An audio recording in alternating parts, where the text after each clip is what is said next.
అంతేకాదు ఈరోజు మరి ఉచిత విద్యుత్ అన్నావు, గృహజ్యోతి ఎన్ని ఇళ్ళకి ఇస్తున్నావో చెప్పాల్సినటువంటి అవసరం ఉంది. ఈ హైదరాబాద్ నగరంలో కానీ తెలంగాణ రాష్ట్రంలో కానీ పేదవాళ్ళ ఇళ్లలో ఎక్కడ కూడా గృహజ్యోతి పేరు మీద ఉచిత విద్యుత్తు అందుబాటులో లేదనే విషయాన్ని నేను మరొకసారి మనవి చేస్తా ఉన్నాను. అంతేకాదు ఈరోజు ఇల్లు లేనటువంటి ప్రతి కుటుంబానికి ఇంటి స్థలం ఇస్తాము. ఇంటి స్థలంతో పాటు 5 లక్షల రూపాయలు ఆర్థిక సహాయం చేస్తామని చెప్పారు. ఎక్కడ పోయి నేను అడుగుతా ఉన్నాను. ఉద్యమకారులందరూ కూడా, తెలంగాణ ఉద్యమకారులందరూ కూడా ఏవైతే అమరవీరులు అయ్యారో వాళ్ళ కుటుంబాలకు 250 గజాల భూమి, 25,000 నెలవారీ గౌరవ భృతి ఇస్తానని చెప్పారు. అది ఇంతవరకు రాలా. విద్యా భరోసా కార్డు, దాని గురించి మాట్లాడలే. ఈరోజు చేయూత పెన్షన్స్ 2,000 నుంచి 4,000 రూపాయలు చేస్తాను. అది వృద్ధులకు కానీ, వితంతువులకు కానీ, బీడీ కార్మికులకు కానీ, ఒంటరి మహిళలకు కానీ, కల్లుగీత కార్మికులకు కానీ, చేనేత కార్మికులకు కానీ 4,000 పెన్షన్ ఇస్తానన్నావు. ఎక్కడ పోయిందని అడుగుతాను. ఏ ఒక్కరికైనా ఈ 14 నెలల్లో 4,000 పెన్షన్ ఇచ్చిన మొక్కమా అని అడుగుతా ఉన్నాను ఈ ప్రభుత్వాన్ని.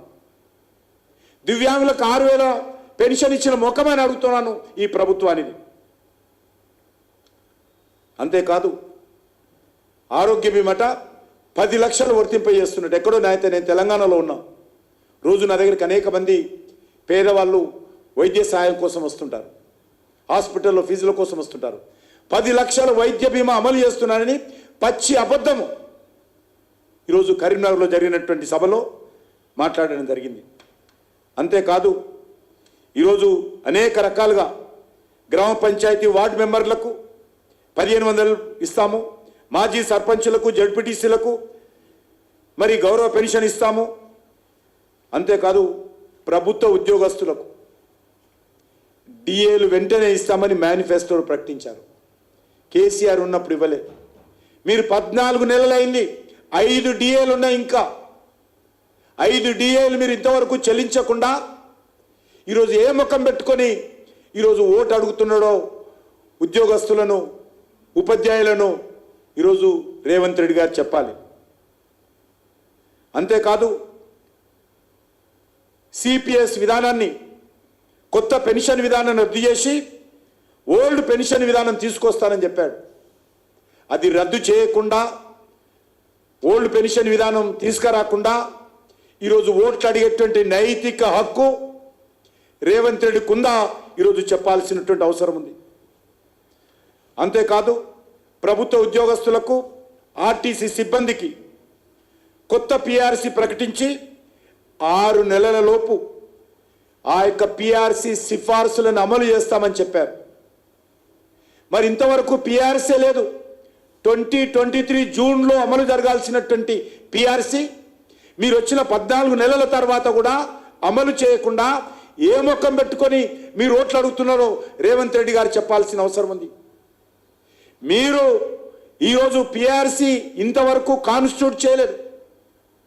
ఆ సిఫారసులు ఎప్పుడు రావాలి, ఎప్పుడు అమలు చేయాలి, ఏ రోజు ఉద్యోగస్తులకు, ఉపాధ్యాయులకు న్యాయం జరుగుతుందో ఈరోజు రేవంత్ రెడ్డి చెప్పాల్సినటువంటి అవసరం ఉంది. అదేది చెప్పకుండా ఈరోజు అనేక రకాలుగా మాట్లాడుతూ ఉన్నాడు. ఆర్టీసీ సిబ్బందికి 2 పిఆర్సీ బకాయిలు చెల్లిస్తామని హామీ ఇచ్చాడు. మరి అసలు లేదు, వడ్డీ లేదు, 1 లేదు, 2 లేదు. ప్రతి ఆటో డ్రైవర్కు సంవత్సరానికి 12,000 రూపాయలు ఆర్థిక సహాయం అందజేస్తానని చెప్పాడు. అది కూడా ఇంతవరకు అందలేదు. అంతేకాకుండా ఈరోజు ముఖ్యమంత్రి గారు ఇంకా అనేక విషయాలు ఈరోజు ఉద్యోగస్తుల విషయంలో మాట్లాడకుండా రాజకీయపరమైన అంశాలు, ఇది జనరల్ ఎన్నికలు కావు. పాప ముఖ్యమంత్రి గారికి జనరల్ ఎన్నికలా, ఇది పట్టభద్రుల ఎన్నికలా, ఉపాధ్యాయుల ఎన్నికలా ఆయనకు తేడా తెలియదు. జనరల్ ఎన్నికల్లాగానే మాట్లాడి ఈరోజు ఆయన ఉపన్యాసం అంతా కూడా కరీంనగర్లో పోయి మూసీ గురించి పచ్చి అబద్ధాలు మాట్లాడేటువంటి ప్రయత్నం చేయడం జరిగింది.